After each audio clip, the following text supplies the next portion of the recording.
villages, we will send it to our cooperatives, because I'm also building, we have already established 81,000 village cooperatives. And each village cooperative will have their own warehouse, cold storage, will have their own mini supermarket, their own village drugstore, village clinic, etc., etc., etc. And each cooperative will be given financing to buy 2 trucks. So all their produce will be sent to the market. And there will be no more stories of, sir, our harvest is rotting, nobody's coming, da-da-da-da-da-da. Yeah, so I think this is going to be, an exciting time for Indonesia. I'm excited, and because I'm seeing this dream, this concept turning into reality as we sit here today. And one of the things you've done was to wipe out old debts for a lot of small farmers and businesses that were around for years and years. Yes, exactly. Weren't going to be paid, so just wipe it out and let them have a fresh start. I think at that time when I came in, even before I came in, you know, in my campaign, a lot of these representatives from the farmers and from the small business came to me and, sir, we can't get any new loans because our debt of 25 years ago is still in the books of the banks. So I called some of the bankers, we discussed, and basically I understood that actually in the banks, right, after 25 years, most of these banks have been written off already in the books of the banks. So, of course, there are the conservative bankers who said, no, sir, we cannot, you know, what example will it give for the other lenders, borrowers, right? So I said, these people, 25 years, they cannot pay back because of bad weather, because of natural disaster, etc., etc. No way can they pay back. So to be realistic, I said there is such a thing as forgiveness. So I said we forgive the debt. Now, one of the things in what they call a macroeconomic sense you're doing is free trade agreements, and you have an agreement with the EU, European Union, to promote trade. Can you walk us through that? Yes, I think this is one of the achievements of my team, my economic team, led by Mr. Ailangga Hartarto. He's been working very hard with his team, and we succeeded in getting the agreement through the CIPA, right? Indonesian European Union Comprehensive Economic Partnership Agreement, CIPA. And I think this is a breakthrough because it came right when the American government started their tariff campaign. Can we say campaign? It's a polite way to put it. Right. So I'm an American. I have more pungent words. So you have to be diplomatic. So I think we need to. For us, it was a wake-up call, right? I mean, if I were an American, I understand the point of view of the Trump administration. I think, I mean, America cannot be, right?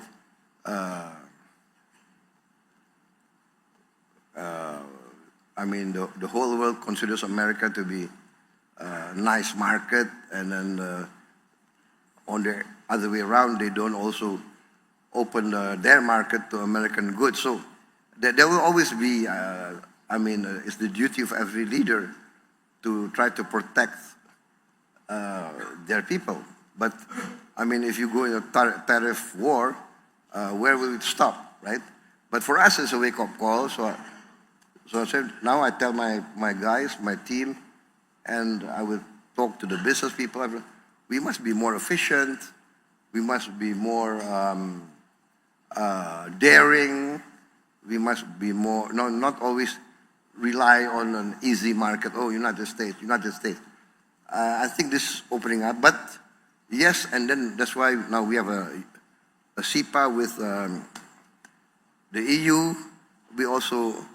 I went to the signing of CEPA with Canada, and I think we are more and more trying to get these type of agreements with most markets, also with Latin America, yeah,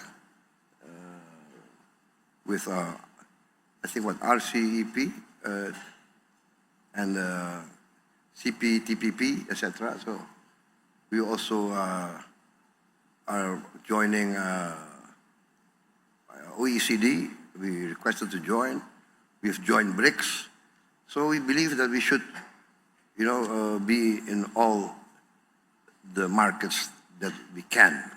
But basically, more important is actually the Indonesian market. We are nearly 300 million people. So we must actually boost our capacity, our buying power. That's why I want to really empower the poor of Indonesia. That will create domestic consumption. When you campaigned, you gave your desire to increase the growth rate from 5% a year to 8% a year.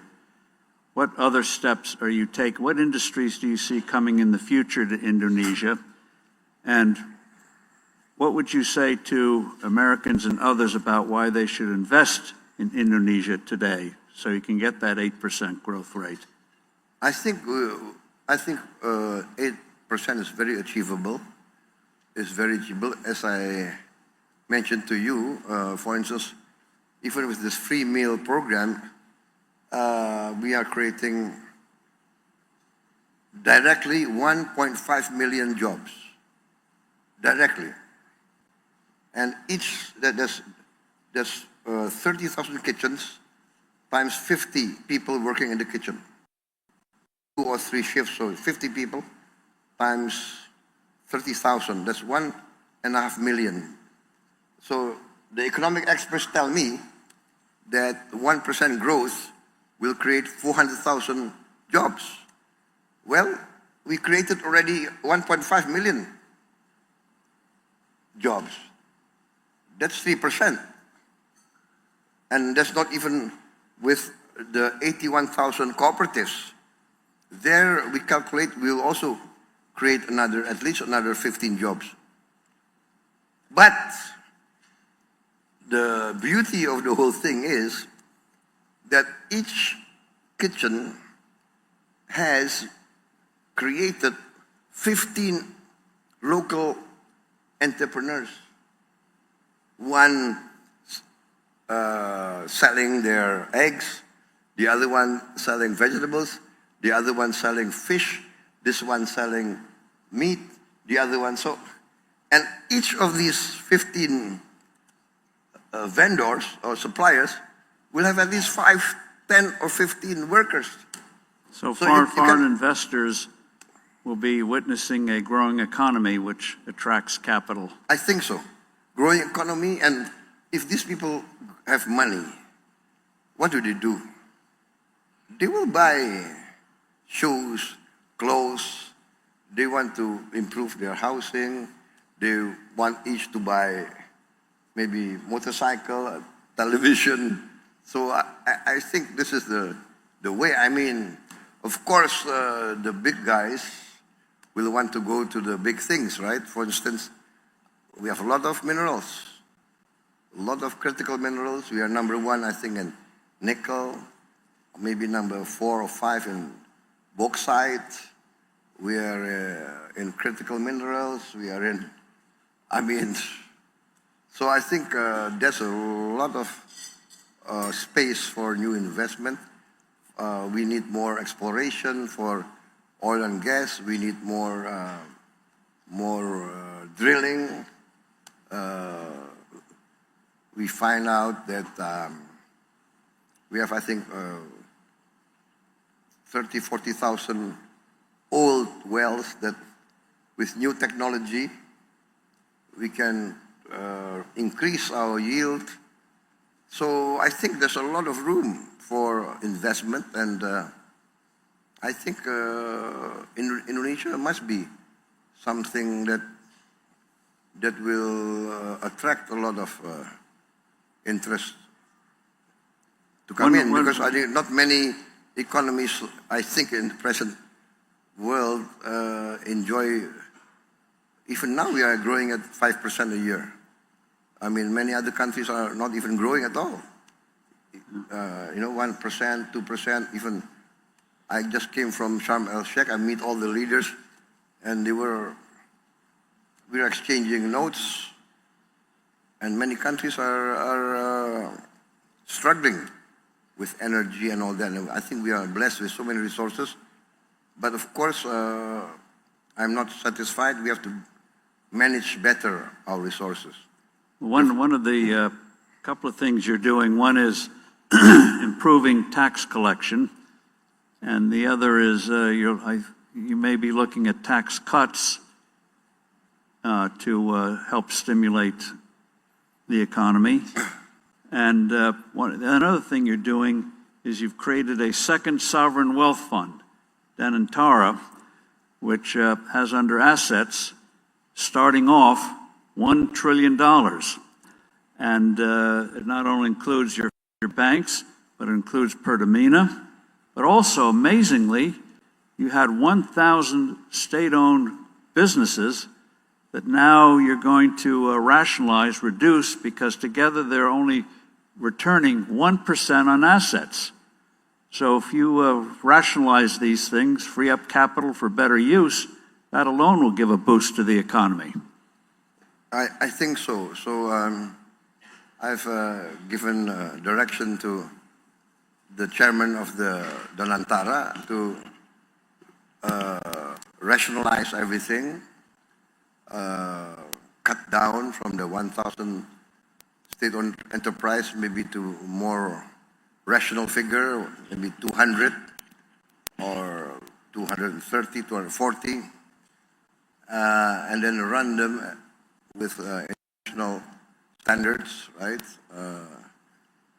So I am convinced that that 1 or 2% return can increase, must increase. I think, and I told the Danantara management to run it on an international business standards. You can look for the best brains, best talents, and I've changed the regulations. Now, expatriates, non-Indonesians, can be leading our SOEs.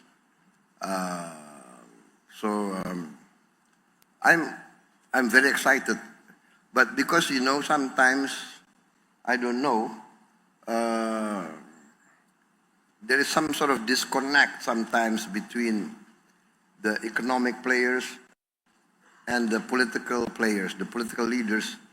Many political leaders, I think, do not want to do their homework. Many political leaders maybe are afraid of figures or afraid of business. So I think it now behooves all the younger leaders of Indonesia who want to be political leaders. You must understand business and economics. I think I heard somewhere, was it under Clinton's campaign somewhere, that he put in his campaign room, what? It's the economy, stupid. It's the economy, stupid. I don't know how to translate it into Indonesian, yeah? But it's the economy, stupid. If you don't understand the economy, you can be fooled by the economists, right? So you must never be intimidated by the so-called experts. I'm talking to my younger guys, right? So One of the things you've been very open about is battling corruption.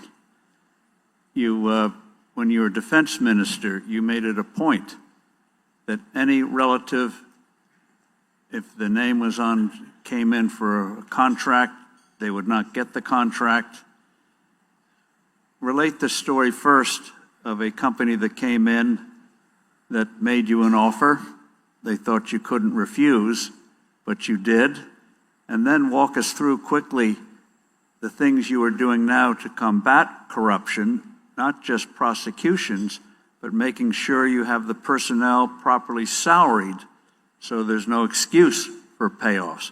But first, relate the story about what happened to a particular defense company or a potential provider to get a contract. It was rather brazen. Yeah. I mean, corruption is very difficult. Corruption, in my opinion, is a disease.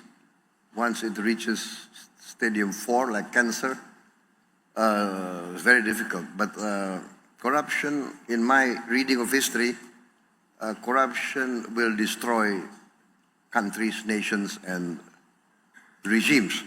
So, I am determined to try to cut down corruption, and then sometimes the only thing is you must give the example, right?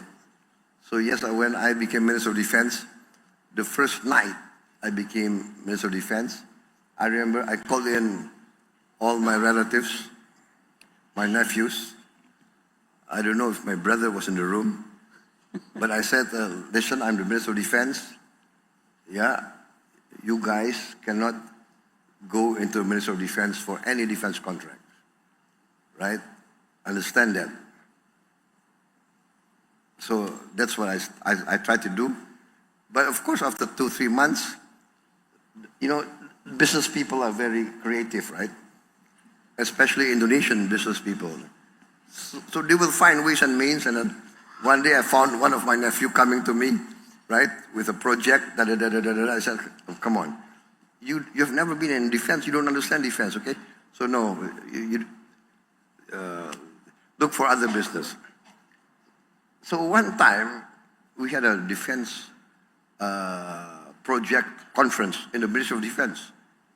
So my head of logistics reported to me, sir, we have these 250 projects.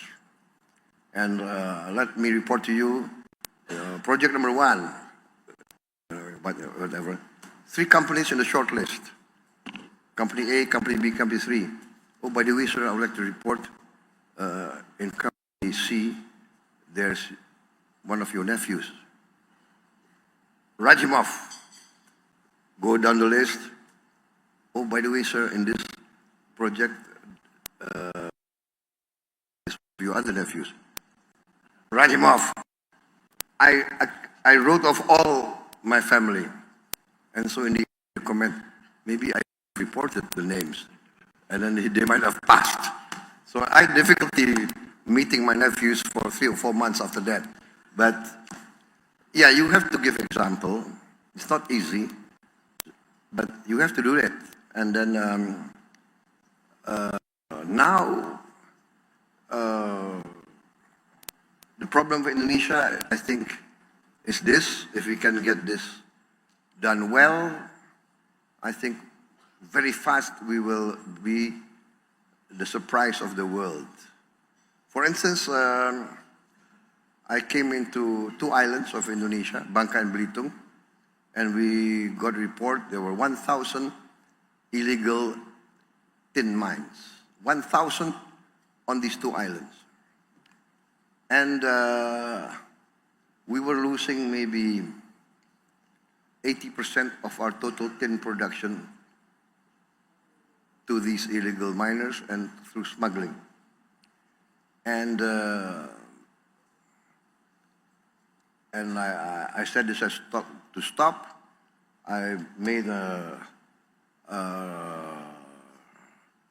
military training program with naval ships, airplanes, helicopters, drones, and we just blocked these two islands. No vessel can come in and out without us knowing what's inside. And basically, we stopped the smuggling. One sampan tried to go out. We found out there are tin on the sampans. Can you imagine? So, and then we confiscated several cases of tin ingots, rare earth, etc., etc. We calculated that we saved our country about a couple of $1 billion. So next year, the increase of tin production, we hope, will come back to its original position, and we should be earning maybe at least 3 or 4 times what we were earning last year. So this is just one example of what we recovered. We also, of course, I took over from the previous government, handed me over the problem of about, I was reported come to us, sir, out of the millions of hectares of palm oil, about 5,000 are in violation of the law. What? Yes. Oh, no, so not 5,000, 5 million.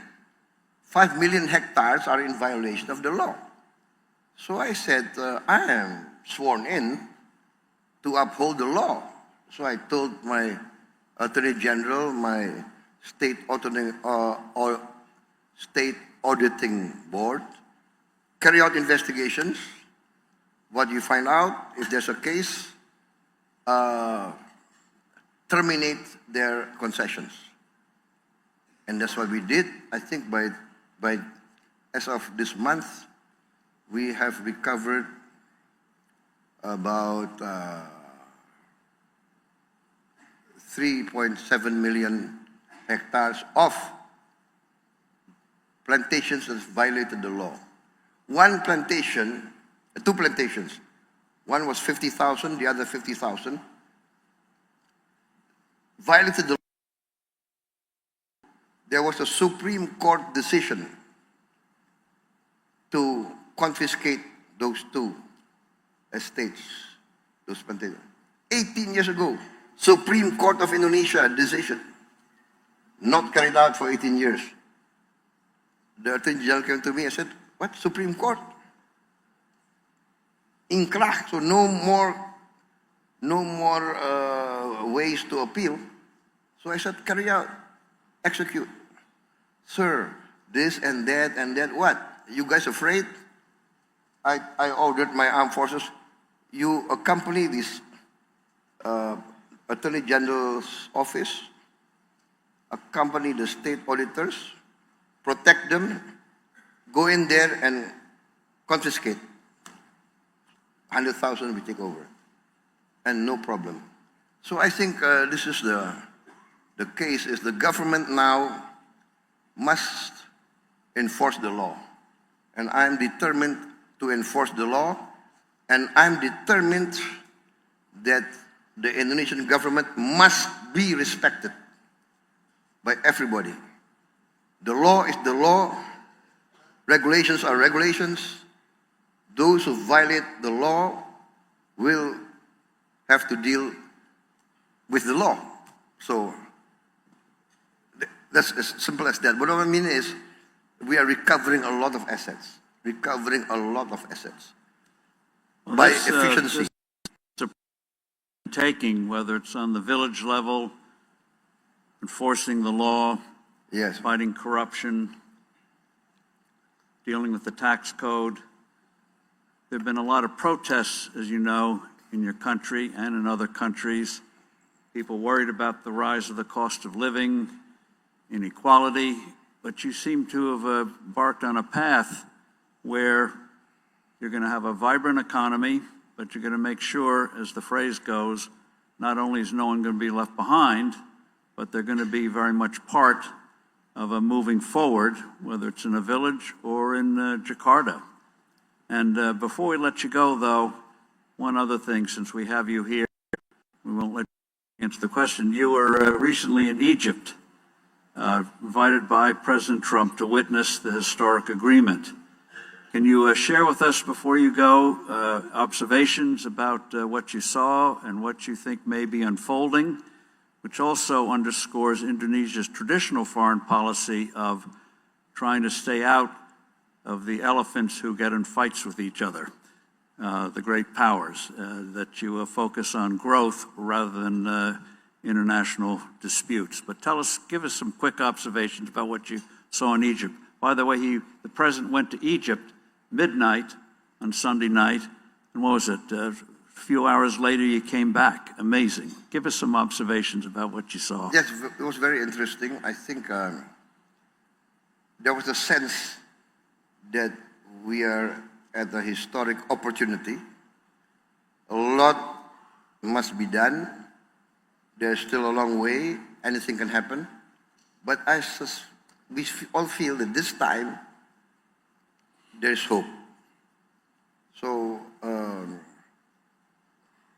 in New York, during the United Nations General Assembly, President Trump called about 8 of us, 8, let us say, leading Muslim countries. Indonesia considered Muslim majority, so we were invited.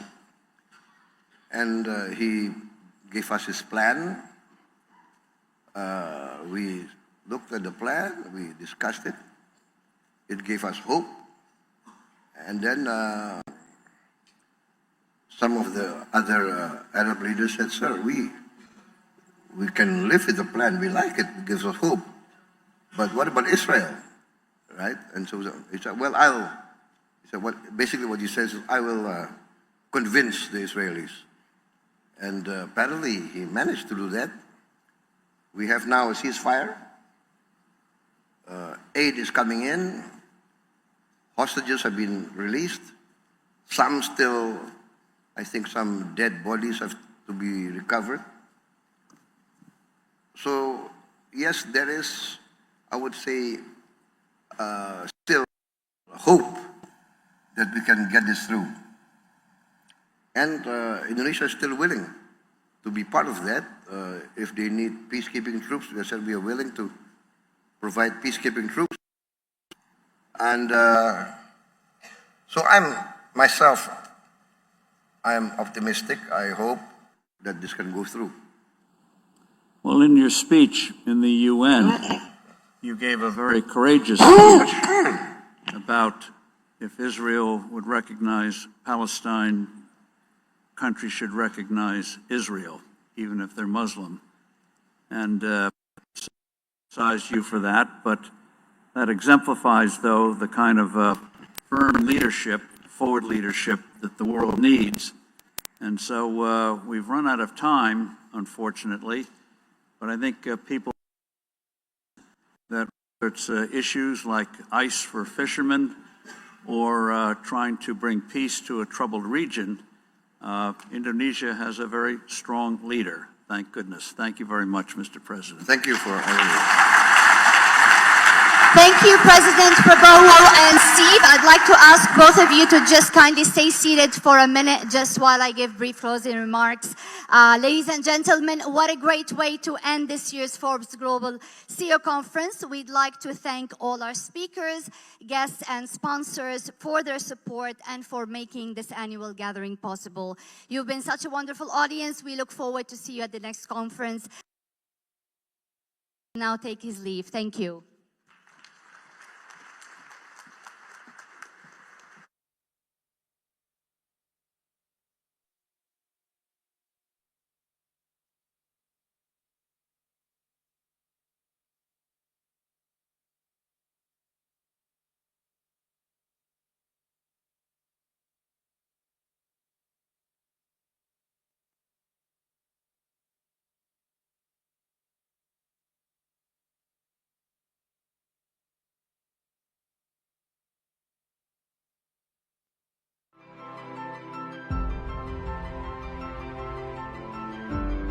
karunia yang diberikan oleh Yang Maha Kuasa kepada kita sungguh sangat besar dan sungguh sangat beragam.